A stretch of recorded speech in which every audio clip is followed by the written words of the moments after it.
Famicom Detective Club. Famicom Detective Club is an adventure game duology developed and published by Nintendo for the Family Computer Disk System. The first entry, The Missing Heir, was released in 1988, followed by a prequel released the next year titled The Girl Who Stands Behind. In both games, the player takes on the role of a young man solving murder mysteries in the Japanese countryside. The duology was the first writing project for Yoshio Sakamoto, before he found greater success and recognition with Metroid. The games were inspired by the Portopia Serial Murder Case 1983 and horror films by Dario Argento. Both games were only released in Japan and received positive reception from critics. Nintendo revisited the series on the Super Famicom with a remake of The Girl Who Stands Behind and an episodic Satellaview broadcast featuring a new story, vs Tantei Club, Yuki Kieta Kako. In 2021, Nintendo released remakes of The Missing Heir and The Girl Who Stands Behind for the Nintendo Switch, developed by Mages. The remakes were localized and released outside Japan. Gameplay, gameplay, gameplay, gameplay, gameplay, gameplay. In Famicom Detective Club, the player chooses commands from a menu such as Ask, Examine, Take, Show, and Go to interact with the environment and characters. Character dialogue is displayed in a message box at the bottom of the screen. Commands are only listed in situations when they can be used. Some commands like examine or take place a cursor over the scene which the player can direct to an item or area to interact with. At certain points in the story, the player is asked to answer questions and must scroll through letters to write out an answer. The player may save their progress to return to the game later when the option is listed in the command menu. Plot: The Missing Heir. The story begins with a man named Amachi discovering the fallen protagonist on the ground near a cliff. The protagonist discovers that he has lost his memory, and after recuperating, he revisits the cliff and meets a young girl named Ayumi Takabana. He learns from Ayumi that he is an assistant detective investigating the death of Kaku Ayashiro, and heads over to the nearby Ayashiro estate located in Myoujin village.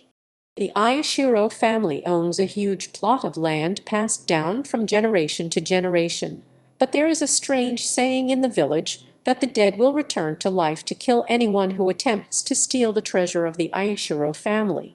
As the protagonist investigates the mysterious death of Kaku Ayashiro, he discovers the terrifying connection between this saying and the serial killings which take place. The Girl Who Stands Behind. The second game is a prequel. The prologue scene depicts an autumn night 3 years ago, a 15-year-old boy, the protagonist of the game, on the run from two police officers. A man respected by the police decides to care of the situation by himself. The man takes the boy to a coffee house. The boy ran away from his orphanage to find his parents' whereabouts. The man, a private detective named Shunsuke Tsugi, convinces him to become his assistant. A few months later, Atsugi and the protagonist receive a phone call to check over a crime scene. The victim is a freshman schoolgirl named Yoko Kajima. The protagonist will need to gather information from Ushimitsu High School to solve the Yoko case and connect it with the Genjiro Kanda case along with the help of Yoko's two friends, a girl named Ayumi Takabana and a boy named Hitomi Kawai. Both are high school students. Yoko was deep into an investigation of the tale of the girl who stands behind. This rumor involves a ghost of a blood-soaked girl that stands behind a student. Development. The duology was written by Yoshio Sakamoto. The games were his first experience with scenario writing, and he considers it a turning point in his career. Sakamoto would later become more well-known for his work on the Metroid series. Development of the games began when Gunpei Yokoi asked Sakamoto to develop a game titled Famicom Shonen Tanteiden, Famicom Youth Detective Group, with another company. The game would ultimately become Famicom Detective Club, only being given the title as a foundation Sakamoto pulled inspiration from the Portopia Serial Murder Case 1983 to make it a text-based adventure game with a tight story. Early in development, Sakamoto briefly worked on the dating sim Nakayama Miho no Takaimki High School 1987, which had a troubled development due to the involvement of Miho Nakayama and using the disk fax network. Sakamoto made sure to avoid those frustrations when developing Famicom Detective Club. Before development began in earnest, Sakamoto handwrote the scenario in book form and shared it with the staff. Sakamoto explained in a retrospective interview that for games with deep stories like adventure games, it is usually best to start development with the story as the root. He considers the games in homage to Italian horror filmmaker Dario Argento. Reflecting on his early days at Nintendo, Sakamoto said he wanted to create things in the same manner as Argento did. The Girl Who Stands Behind was inspired by Argento's method of connecting music and images in Deep Red 1975, Sakamoto's favorite movie. Sakamoto did not use detective novels much for inspiration, except in Yugamike no Ikizaku and Akuma no Temari Yuta, both by Seishi Yakumizo. Release: Famicom Detective Club was originally released for the Family Computer Disk System across 4 discs. The Missing Heir was released across 2 discs on April 27 and June 14, 1988. The Girl Who Stands Behind was also released across 2 discs on May 23 and June 30, 1989. Re-releases: The Girl Who Stands Behind was remade for the Super Famicom and released through the Nintendo Power Flash cartridge service in April 1998. The remake features new graphics and sound, and adds a memo feature allowing players to review information on characters in the story. In November 2000, Nintendo Online Magazine reported that The Girl Who Stands Behind was the 7th most popular Super Famicom game out of 163 available for the Nintendo Power service. Fans released a translation patch for this version in 2004.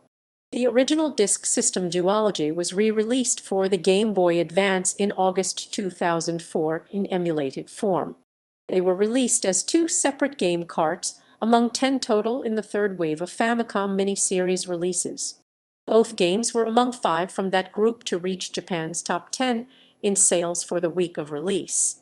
The murder and smoking scenes in The Girl Who Stands Behind resulted in a 0.15 content rating, making it the first Nintendo title to receive that rating after Zero's founding 2 years prior.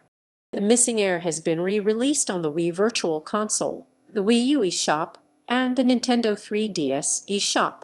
The disk system version of The Girl Who Stands Behind was released on the Wii and 3DS, but not the Wii U. The Super Famicom remake was released on all 3 platforms. 2021 remake: Both Famicom Detective Club games were remade for the Nintendo Switch. The remakes were developed by mages with supervision from Nintendo staff who developed the originals. The games feature new graphics, music, and the addition of voiced dialogue. Originally planned for a 2020 release, they were delayed to 2021. The remakes were released on May 14, 2021. English localizations were released on the same date worldwide, marking their first release outside Japan. The games were sold individually and as a bundle at a reduced price. A collector's edition in Japan features both games, an art book, soundtrack, and other collectibles. The Switch remakes feature voice acting, unlike the originals. All voice tracks are in Japanese, with subtitles available in English. The protagonist is voiced by Megumi Agata, and Yuko Minaguchi reprises her role as Ayumi Takabana after voicing her in BS Tantei Club, Yuki ni Kieta Kako on the Satellaview in 1997. Reception: The Famicom Detective Club duology received positive reception from Japanese critics. Public reception was also positive. Readers of Famimaga voted in a poll to give The Missing Heir a 19.30 out of 25 score and The Girl Who Stands Behind a 20.90 out of 25 score. Yuzuki regarded The Missing Heir as a masterpiece of adventure games, praising the Seishi Yakumozo-like world building. Yuzuki also noted that the atmosphere in The Girl Who Stands Behind was different to the previous game, but commended its familiar school setting for being scary. Reviewing in 2016, Den Faminico Gamer called The Girl Who Stands Behind a pioneer in school ghost stories ahead of works like the novel and film series Gakko no Kaiden. Playing a fan translation of the Super Famicom remake, VentureBeat was impressed and highlighted the anime-style graphics, color schemes, and eerie soundtrack. Switch remakes. The Famicom Detective Club remakes received mixed or average reviews on Switch, according to review aggregator site Metacritic. The presentation and updated visuals were highly praised by critics. C.J. Anderson of Destructoid called the game's artwork outstanding and rich with details, while Graham Russell of Siliconra and Chris Scullion of Video Games Chronicle similarly described it as feeling like interactive anime. Hope Bellingham of Games Radar compared the game's background art and character designs to the 2016 anime film Your Name, and Kate Gray of Nintendo Life wrote that its modern animation style achieves a lot with a little. TJ Denzer of Shack News wrote that the game's presentation was quite faithful and also thoroughly evolutionary compared to the 1988 originals. The music was also well received, with critics praising the new soundtrack. The writing and characters were positively received. Denzer praised the games as telling good, smart mystery narratives, and Bellingham wrote that they were compelling and kept you guessing from start to finish. Andrew King of GameSpot called the game's cast of characters memorable and striking, and Anderson specifically called Ayumi Takebana an absolute delight of a character. Jenny Latta of Silicona wrote that the story of the girl who stands behind was genuinely dramatic and thrilling, and found its suggestion of supernatural elements to be intriguing.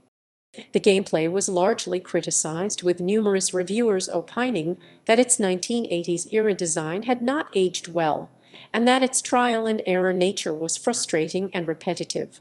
Lauder regarded the gameplay as being an acquired taste and felt that players would need a great deal of patience to enjoy it. However, critics appreciated the additions of a text log and a notebook to organize case information, which were seen as improvements over the original versions. The gameplay was frequently compared to that of other adventure games, such as the Ace Attorney and Monkey Island series, and critics including Scullion, Gray, and King felt that fans of those titles would also likely enjoy the Famicom Detective Club games. Reviewers recommended playing the games together, but were divided on which title they preferred. Some considered The Girl Who Stands Behind to be superior to The Missing Heir, with Denzer citing gameplay enhancements and higher quality visuals, while Anderson described it as being a more streamlined and action-oriented experience. Conversely, King felt The Missing Heir had more interactive gameplay elements, and Gray wrote that its artwork has a lot more beautiful moments in comparison to The Girl Who Stands Behind. As of June 2021, both games have sold a combined 20,949 physical copies in Japan. Legacy. The character Ayumi Takebana starred in BS Tantei Club, Yuki ni Kieta Kako, an adventure game released by Nintendo in 1997 for the Satellaview, a satellite modem peripheral for the Super Famicom. It was broadcast in 3 chapters, the first from February 9/15, the second from February 16/22, and the last from February 23 March 1. The player takes the role of Ayumi, voiced by Yuko Minaguchi, investigating a murder to prove the innocence of her mother. Ayumi later appeared as a collectible trophy in Super Smash Bros. Melee 2001, and according to Super Smash Bros. Series director Masahiro Sakurai was at one point considered as a fighter for Melee. In a 2021 interview, Mage's director Makoto Asada expressed interest in developing a new Famicom Detective Club entry.